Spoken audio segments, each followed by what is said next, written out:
If your family forgets someone died, do not correct them. You're having dinner. Nothing feels unusual. Then someone mentions your uncle, says he called last week. Everyone nods, keeps eating. You laugh, and remind them your uncle died years ago. The room goes quiet. Everyone looks confused. Then your mother asks, "What do you mean?" First, do not argue. If everyone remembers the same thing, listen.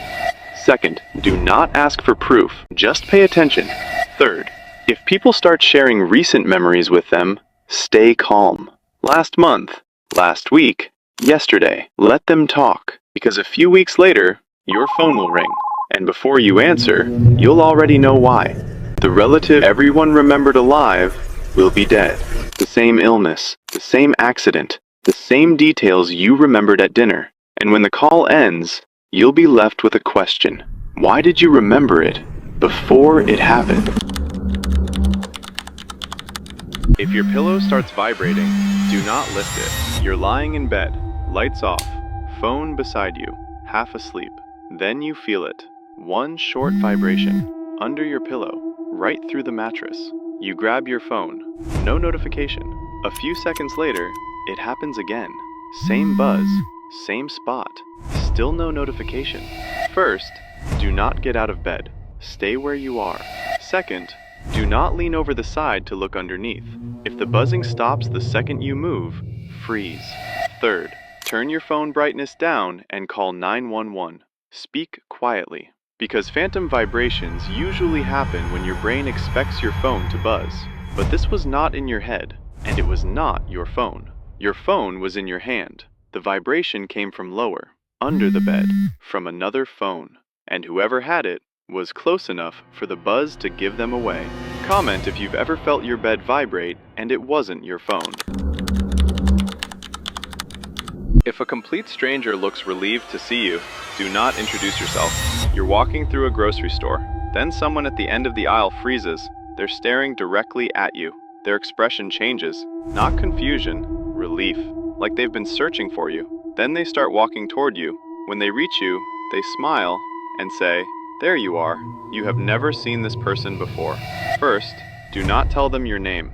If they ask who you are, ask who they think you are first. Second, if they seem familiar, do not mention it. Third, if they suddenly stop speaking, leave immediately, because people who experience this all notice the same thing. The stranger would eventually start describing memories, a childhood pet, an old bedroom, a family trip, things they should not have known. And every time they got a detail right, the memory became harder to remember, until eventually, the stranger remembered more about your life than you did. And if they ever introduce themselves using your name, do not answer, because they're no longer trying to find you, they're trying to replace you. If Face ID suddenly stops working on your iPhone, do not enter your password. Cases have been reported in California and Texas.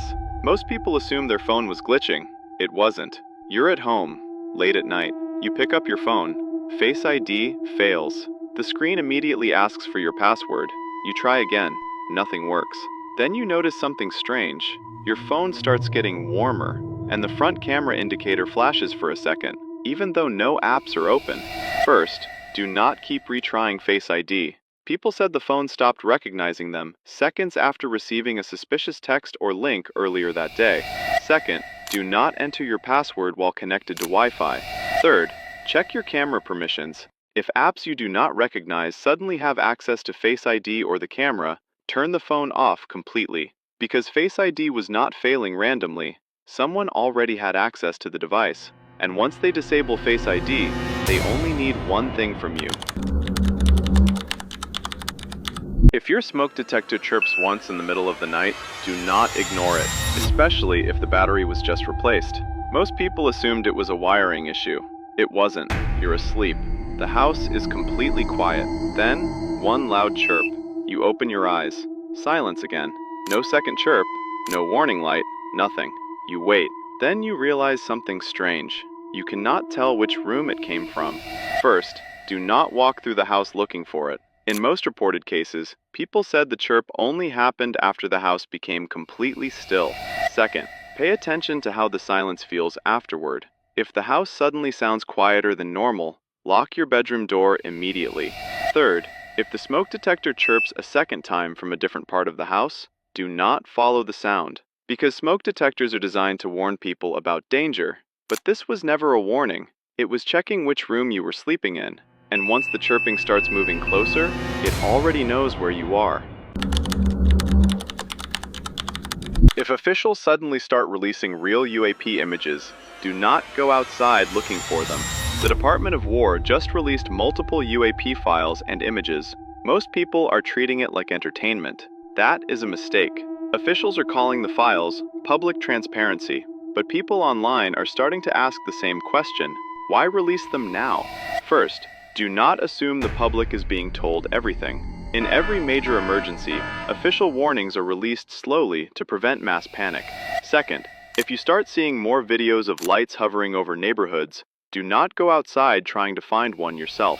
Third, if emergency alerts suddenly stop mentioning the sightings, but videos continue appearing online, stay inside, because the files were not released for entertainment. They were released to prepare the public. Officials do not suddenly release military footage unless they expect people to start seeing the same thing themselves. And once sightings become common over neighborhoods, it is already too late to hide them. Comment if you've ever seen something in the sky you couldn't explain. If your phone suddenly alerts you that hantavirus has reached the United States, do not ignore it. You're at home, and your phone vibrates. A public health alert suddenly appears. Within minutes, stores start closing early. Traffic builds everywhere. People begin panic buying. First, do not assume staying home automatically means you are safe. Seal food, avoid enclosed public spaces, and do not touch anything exposed to rodents or droppings. Second, if you decide to go to the store and shelves are already empty, leave immediately. Most reported exposures happen during the first wave of public panic.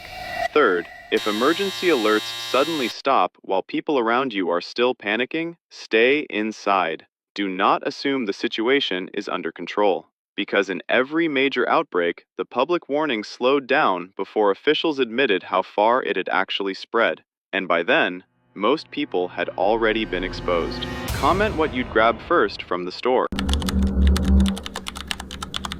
If your hand ever starts to pass through a wall, do not pull it back immediately. It's not a mistake.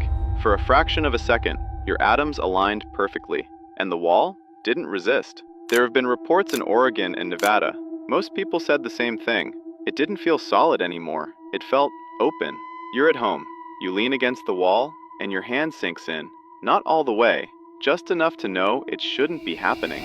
First, do not push further. There is no guarantee the space on the other side matches the room you're in. Second, do not pull your hand out too fast. Sudden movement can break alignment, and anything inside may not come back with you correctly. Third, stay still and listen. If you feel pressure or movement from the other side, slowly remove your hand, because if your hand stays inside long enough, it won't feel like a wall anymore. It'll feel like something is holding it, not tight, just enough to stop you from pulling away. And if you hesitate, even for a second, you won't be the one deciding when it comes back. Share this before someone tests it.